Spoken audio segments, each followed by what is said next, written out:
You're welcome back once again to my YouTube channel. Our discussion for today is how to receive emotional healing through prayer and intimacy with God. How you can be healed emotionally through prayer and intimacy with God.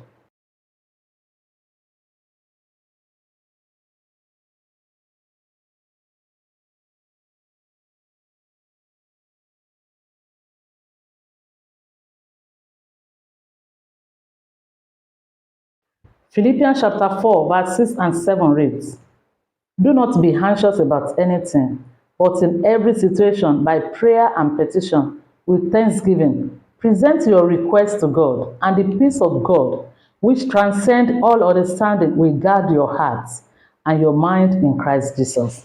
The peace of God will guard your heart and your mind in Christ Jesus. That is the plan and the purpose of God for us. No matter what we're going through in your life, God wants you to table it before Him. God wants you to invite Him into it so that He can intervene for you. Every marriage and relationship has that moment that tests the heart. It can be through misunderstanding, unmet needs, harsh words, or season of distance. And all these things can cause emotional pains. Emotional pain is like unseen wounds. It doesn't bleed outside, but it bleeds deeper inside. And when these wounds are not healed, they will grow into bitterness, resentment, or emotional numbness. So you and your partner, you won't be connected again because there is a wound inside. But the truth is that emotional pain is not a life sentence. It's a call to God's healing power, and God is ready to heal you. And I know that God will heal you indeed in the mighty name of Jesus. Here what Psalm 34 verse 18 says, "The Lord is close to the brokenhearted and save those who are crushed in spirit." God is ready to save those who are crushed in spirit. That is, God has already made preparation. Understand that, okay, maybe one day they will hurt my daughter, they will hurt my son, they will hurt the spirit of my daughter or the spirit of my son. So He has already made preparation for it. There is nothing that happened to you that caught God unaware. When Jesus Christ died, He said He has finished everything, including healing your emotional wound. So when your heart is crushed, God doesn't step away. He draws closer. The problem is not that God is distant, but the pain sometimes closes our hearts from His presence. Let me tell you, let your pains always push you closer to God. That's the secret of this life. And prayer has power to heal our emotional wound. There is power in prayer to heal every emotional wound. Because emotional wound is not a physical wound. It's inside. And it's only God that can touch our spirit, that can touch our hearts. So we must be ready to open up to our Maker through prayer. Prayer is not just a religious act. It is the exchange of hearts. It is where you pour out your pain and you receive His healing. You receive His peace. You can remember in 1 Samuel chapter 1, from verse 1 to the end, the story of Anna. Anna poured her heart to God when she was emotionally broken. She was barren, misunderstood, and mocked. But after she prays, the Bible says her countenance changed. Her face was no longer downcast. Nothing happened physically. There is no any significant physical change immediately. But something has happened inside her. Why? Because she poured out her heart unto God. Something shifted inside her. And that's what prayer does. Prayer will change the atmosphere of your soul. If you can open up your heart unto your Maker, your God will never mock you. He will never reject you. So through prayer, you move from carrying the pain to casting it upon the Lord. You remember 1 Peter chapter 5 verse 7 says, "Cast all your cares upon me. I can carry it. Leave all these baggages for me. It's not for you. It's too heavy for you." So when you pour out your heart before God, He will now pour in His healing. Prayer cleanses emotional wound, just the way water cleanses a cut.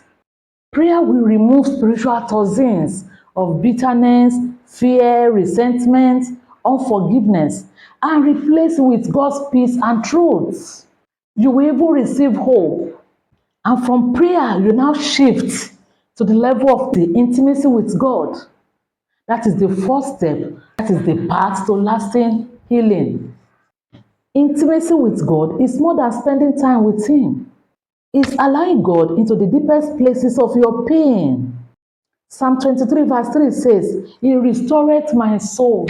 That is what God can do. And that's what God wants to do with your life. He doesn't want you to be carrying the pain up and down because it's not your own. It's only intimacy with God that can restore your soul. When you worship, when you open the scripture, when you pray, when you tarry in His presence, you sit quietly before Him. You're not just doing devotion, but you're allowing the healer to touch your heart. So you have to develop your personal intimacy with your Maker. Many people pray, but few develop intimacy. Prayer is talking with God, but intimacy is listening to God. It is in this quiet place that God whispers truth that replaces lies of the devil. God reminds you that you are loved, you are forgiven, you are not alone. He says, even if you are inside water that is with you, inside fire that is with you, that He will never leave you nor forsake you. That's what intimacy can do. Intimacy with God rebuilds emotional foundation. When your heart grows close to Him, it teaches you to love again, to trust again, and to hope again. Isaiah 26 verse 3 says, He will keep him in perfect peace, those whose mind are steadfast, because they trust in you. God will always keep you in perfect peace because you trusted in Him. Your trust is in God. And that's the fruit of intimacy, perfect peace. So try to build your intimacy with your Maker. You experience emotional healing through prayer by honestly validating your pain. You acknowledge the pain, you accept the pain. You don't pretend as if nothing happened to you. You stop pretending as that you are fine when you are not fine. Because God can only heal what you are willing to reveal. Psalm 62 verse 8 says, Pour out your hearts to Him, for God is our refuge. Pour out your hearts to Him. He's the one that you can reveal any of your secret to. He will never tell anybody. He won't use it against you. He won't use it to mock you. He won't use it to stop blessing you. And He will not reveal your secret to anybody, even to your spouse. So please, let's learn to pour out our heart. That's my secret. Anything that is bothering, no matter. In fact, God is my best friend. I pour out my heart. I'm talking to God that when we are talking, for you see me talking at times, people will be asking, thank God my children, they for the sermon you are talking to, I say, I'm talking to my God. I'm talking to my Maker. Because He's the one that can understand me, that nobody can understand. After pouring out your heart, after acknowledging the pain, after validating the pain, after accepting the pain, you now ask God, God, this load I can't carry it. This is what is going on in my life. Come and take over, Lord. And that's what God wants to do. So don't just tell God what hurts you. Invite Him into the memory. Tell Him this wound is too heavy for you to carry. That you need His peace, you need His love, you need His comfort. You need His truth to replace the pain. And when you do that, make sure that you are consistent in your intimacy with Him. Because healing is a process. So keep showing up in prayer, in worship, in studying the Word of God. Even if you don't feel like praying, you don't feel like studying the Bible, stand, you don't feel like worshiping God, just do it.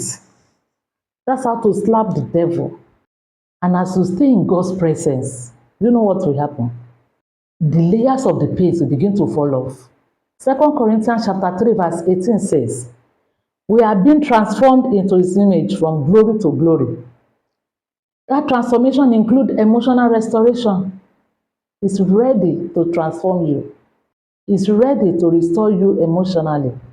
And as you do that, God is ready to heal your marriage. He's ready to touch the heart of your partner too. So you and your partner, you must stay consistent on the altar of prayer. Because the couple that prays together stays together. The couples that prays together heal together. When both partners make prayer the foundation of their marriage, their emotional walls will begin to crumble.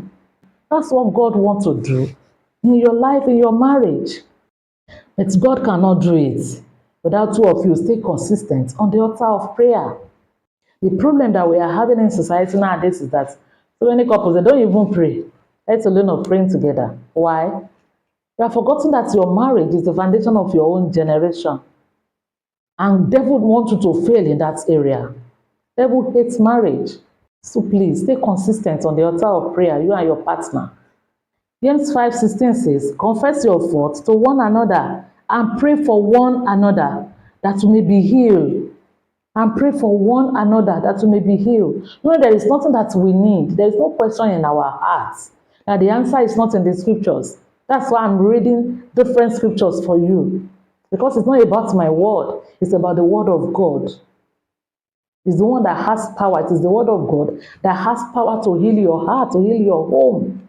So when you do that, you begin to receive your healing. Why? Because prayer has the capacity to soften every heart, to build trust, and to invite God's presence into your marriage.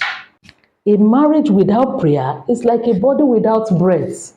Because prayer will bring revival to the love. Prayer will hold the two of you more and more. God will continue to uphold you and your partner in the mighty name of Jesus. And I want you to know that emotional healing won't just happen overnight. It's a gradual process. So do what you need to do to enjoy your love life. Carry God along. Allow God to heal you. And I pray that God will heal you in the mighty name of Jesus. Remember Psalm 147 verse 3 reads, He heals the brokenhearted and binds up their wound. Let's pray. Heavenly Father, we come before you with a heart that has been bruised by life and relationship. Teach us to pray from a sincere heart, to open up our pain before you, and to receive your healing touch. Restore our joy, renew our love, and fill us with your peace. Let your presence bring wholeness to every wounded area. In Jesus' mighty name we have prayed. Amen.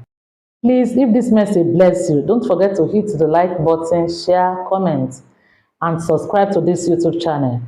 And I pray as you do so, God will surely heal you in the mighty name of Jesus. It doesn't matter what is the matter, you will matter where it matters in life.